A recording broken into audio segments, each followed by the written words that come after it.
you, and it's great to be with you this afternoon. It is great to be back in Salt Lake City, and it's great to be back at LOA in person, and surrounded by so many Air Force friends and family. I will spare you a litany of there we were stories, and a lot of those are happening. I can see them happening out in the hallways, but it's worth noting this afternoon that I'm mindful of an Air Force Academy basketball player, a cadet who actually became an aircraft maintenance officer, mastered the craft of sortie generation and leadership, and more importantly, became a devoted mill-to-mill spouse. And I think she's the coolest mom ever. And I will spare you stories about a young A1C who almost 20 years ago played shortstop and left field on a unit softball team that won the Air National Guard National Championship. Now, these are just a few friends and colleagues that have preceded me on today's agenda here at LOA, and I hope that helps connect, if you will, generations of relationships that are reflected here in this gathering.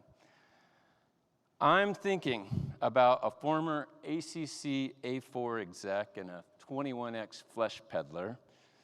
And I am also thinking about my AMOC classmate and my very best professional mentors, coaches, friends, and potential hecklers that are in the audience today.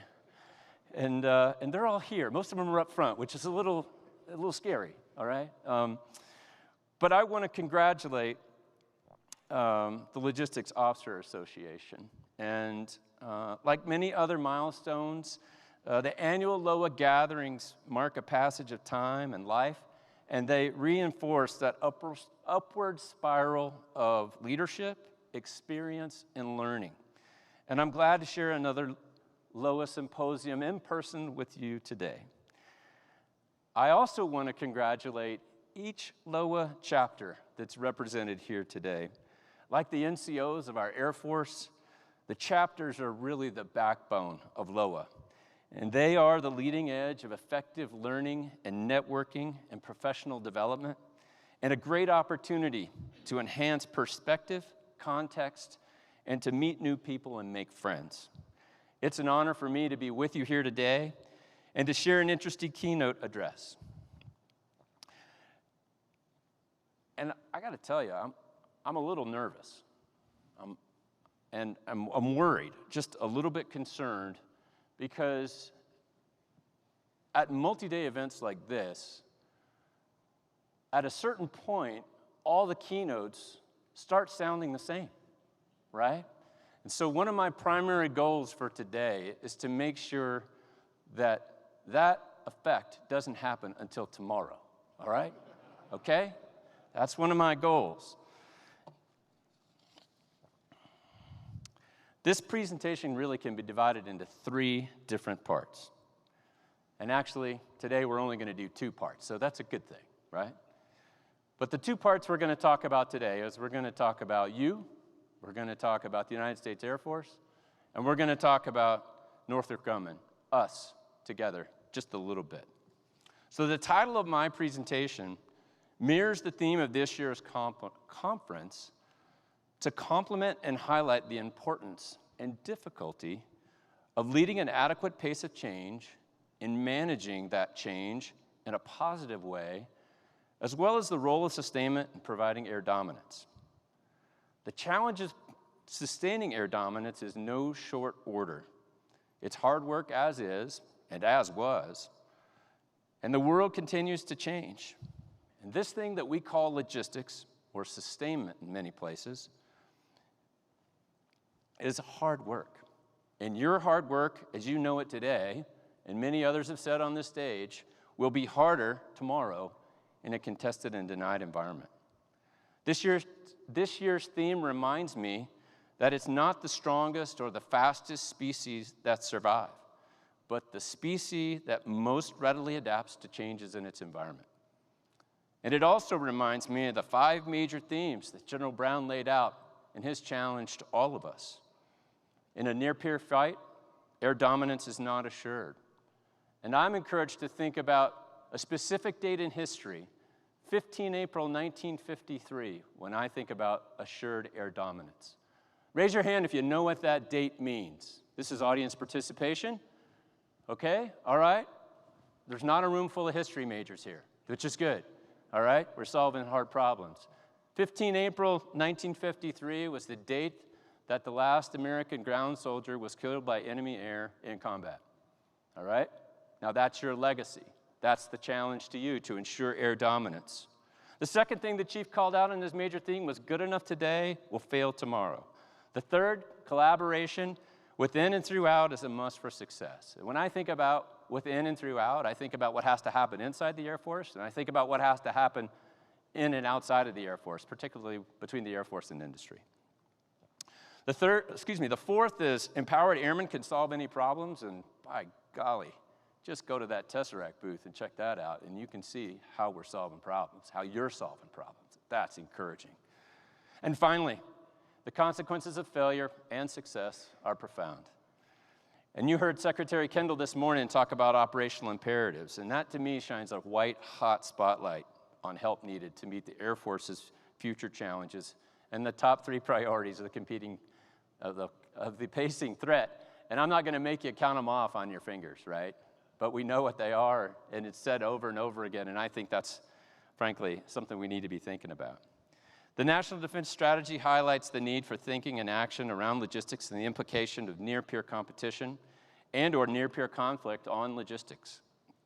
The notion that logistics under attacks brings to mind the attributes of air power, which are speed, range, tempo, adaptability, and precision, and the inferred task for logisticians to generate relevant combat power against an enemy force. I believe the consensus, for better or for worse, is that our systems used to manage military logistics are based on 2 things. 1, the cumulative outcome of past corrective actions, and 2, the efficiency and optimization of a balance between limited resources and maximizing readiness. So after decades of deployments, unexpected contingencies, both external and financial, and challenges too many to name here, the environment has changed, and the mission of logistics and sustainment as the backbone of readiness remains the same. I am impressed with the recent update to the Air Force Combat Support Doctrine. It includes the guidance and insight for the AFFORS staff, relationships and processes for the supporting and supported relationships across a continuum of boards and bureaus, center cells, and working groups. I was encouraged to hear Raj up here on the stage earlier today from Salesforce, and he's sitting here in the front row. Well, it's good to see you, Raj. But he talked about unlock, analyze, collaborate, and act. And raise your hand if that sounds familiar. Come on, more audience participation. Does that sound familiar? Does that sound like Boyd to you? Does that sound like organize? Does it sound like observe, orient, decide, and act? Man, it sure does to me. So I think that's really important when we consider what we see and what's happening on the ground, the example in and around Ukraine. And that underscores the wisdom of making meaning from other people's experience and the consistent and steady review of history through a lens of what if, right? What if that were to happen? The Secretary of the Air Force said today that near-peer competition can happen tomorrow. And that's a big what if for this community. And all of this underscores the importance of resiliency in logistics. A system of systems' ability to absorb a shock in multiple domains and respond without a consistent detriment to function or effectiveness. It's a tall order today, and it will be more demanding tomorrow. And as I think about resilience, and as another, I think, impressive indicator of change, I was encouraged to review the recent Air Force doctrine note on agile combat employment. Complicating the calculus and multiplying dilemmas for an adversary are a key objective and an opportunity for loggies to make a big difference. Movement, maneuver, and corresponding echelons of sustainment support to posture and sense and respond. Applying lessons learned from history and compounding the synchronization of modern technology and digital transformation, to me, is very exciting. And I talked today with the USAFE A4, Dutch Dietrich. And Brigadier General Dietrich was telling me stories about what they're doing today that, quite frankly, 6 or 7 years ago, when I was at PACAF A4, we had drawn it on a whiteboard, right? That's happening today. And that's a compliment to people that are sitting around this room. When I think about resilience, I really think about what we've done in the past. And many in this audience have lived through the challenges of split operations. We've got good TTP on how to do that. We've applied cross-utilization training to overcome shortfalls of assigned skills and develop multi-skill airmen.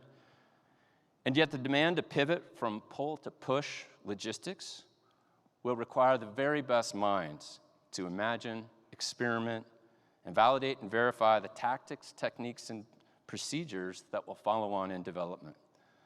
And we must apply those lessons learned and challenge one another, those of us in industry, to meet your future requirements.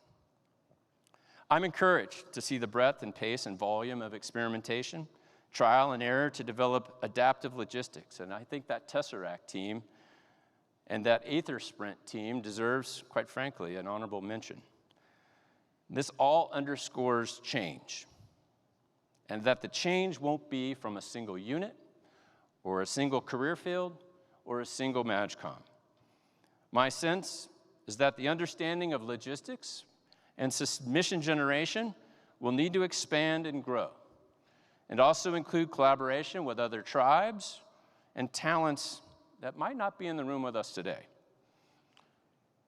It will take the very best teachers, diplomats, and missionaries from Log Nation and the energy of the whole to make this transformation.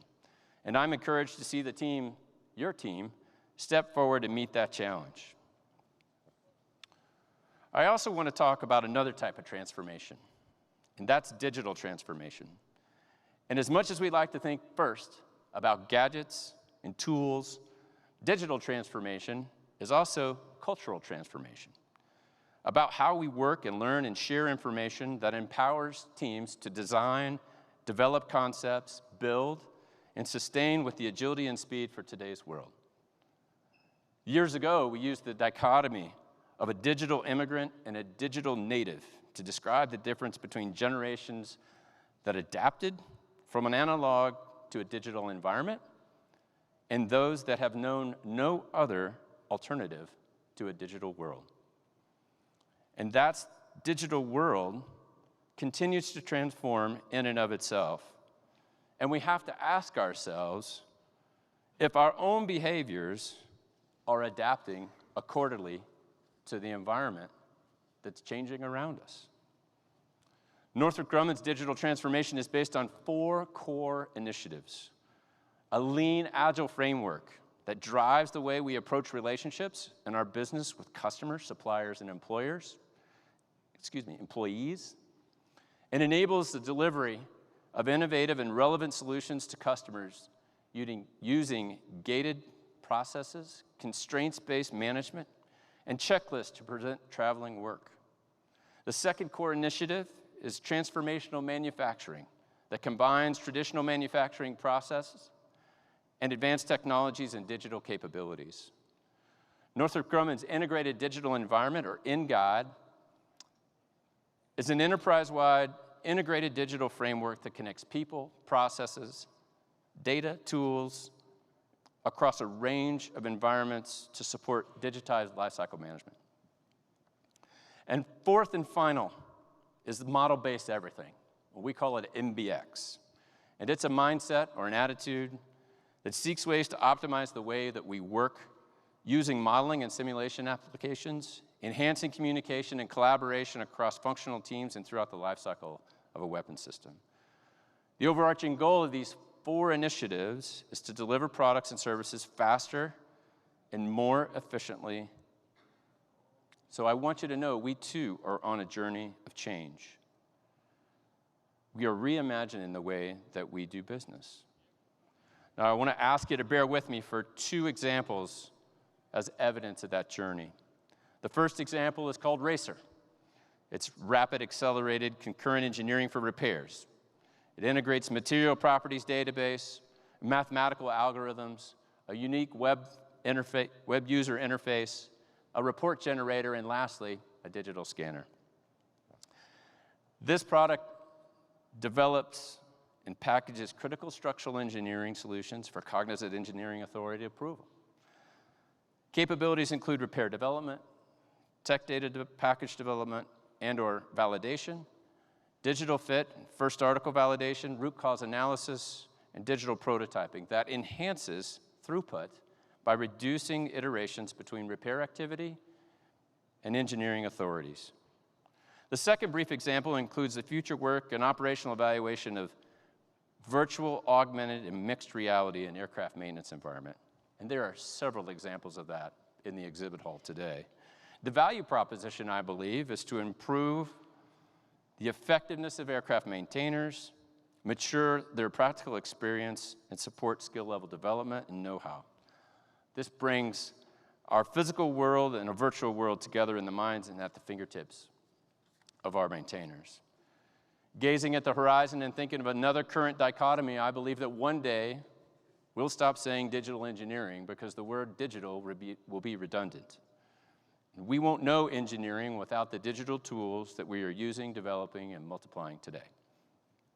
My sense is that digital transformation will lead a growing trend in autonomy, and what that means to this crowd is less stuff and fewer manual steps with more reach back and success in fewer iterations at an increased pace. The challenge we'll have to consider is when to stop doing it one way and start changing behaviors to adopt a new way. So please know you're not alone on the journey of change. And speaking about being together, there's a rich history of partnerships and collaboration with industry at home and abroad, and I'm not going to talk about P4 partnerships or performance-based logistics or any of that. But I do want to mention that in contingency locations around the world, we have a long history together across a range of combat support and combat service support activities, such as logistics, sustainment, training support services, contractor logistics support, and base operating support, just to name a few. And when it comes to future requirements to meet the needs of agile combat employment, we'll need to work together as we have done so closely for so long. Whether providing reach-back support for engineering dispositions or contractor logistics support side by side with one another at a forward-deployed location, one thing's for sure, the way it was over the last 35 years is not the way it will be over the next 35 years. And we'll need to work closely together to figure out how we want to do this. And I'd suggest there's 2 perspectives on partnership that we need to consider: transactional and transformational partnerships. In my experience, my personal experience, transactional partnerships focus on roles, hierarchies, ratings, traditional metrics for supplier or vendor performance. Transformational partnerships are similar in many ways, but they also focus on results and common goals, and constraint resolution, and a commitment to shared success. And what sets the best partnerships apart from the others that I can sum up in a single word? And that is commitment. That commitment to a common goal, the commitment to get the right results the right way, and the commitment to shared success, that's the difference. The best illustrations about the difference between transactional relationships and transformational relationships come to mind from a senior mentor, and one who was on this stage today. And many people at this table will remember this example, right? This mentor consistently highlighted to our teams the importance of commitment. And he did that by highlighting the relationship of chickens and pigs to the breakfast meal, right? I hope I don't have to explain chickens, eggs, pigs, bacon, and the transparency that's required there. Are we getting it? Okay. Are you hearing me? Okay, all right, that's good. General Miller says he's hearing me. This is good. I hope the metaphor is obvious. The understanding of transparency and common goals really is the bottom line. And I also have to add that commitment to shared success of one of Northrop Grumman's corporate values. Ken mentioned our values earlier this morning, but to dive in a little bit, the other values include do the right thing, do what we promise, pioneer fiercely, and live our values. And these core values, along with Northrop's ethical commitment to own it, live it, and lead it, in addition to firsthand experience on working in partnerships from operational flight lines in the CONUS and deployed across the Middle East, to software engineering integration labs and planning for our newest weapon systems in the depot enterprise, these values and ethical commitments are what attracted me and many others to this company. So I want you to be encouraged. I want you to be hopeful about the future, as I am encouraged about the future of change in our United States Air Force. The business of logistics is not for the faint-hearted. Historians and scholars have noted that even at the wave tops, it is hard to ignore that logistics can seem to be, quote, an endless series of consecutive difficulties. And that should make a few of you smile, right? In other words, the friction of warfare, and for that matter, the friction of readiness, in and of itself is part and parcel to the nature of logistics. Please know that there is a wide array of people in industry and beyond who share common interests and values to serve and protect others. And be encouraged to be better. If not, be the best at relationships in your unit, in your tribe, and those that you know. I want you all, each of you, to meet 5 new people at this LOA symposium. Exchange contacts, put those contacts in your phone, and take it, my personal recommendation, never delete a contact. By the time you're my age, you're trading on 2 things, your network and your reputation. And a bunch of old people in this audience can back me up on that, but please know that, youngers. Please know that. And also know that LOA chapter activities and the annual symposium are a great way to grow those relationships. I want to thank LOA for just that opportunity as I've come up through the ranks and now in a new role, join you here today. It's been an honor and a privilege to spend some time with you, and thank you for your time and attention. Thank you very much.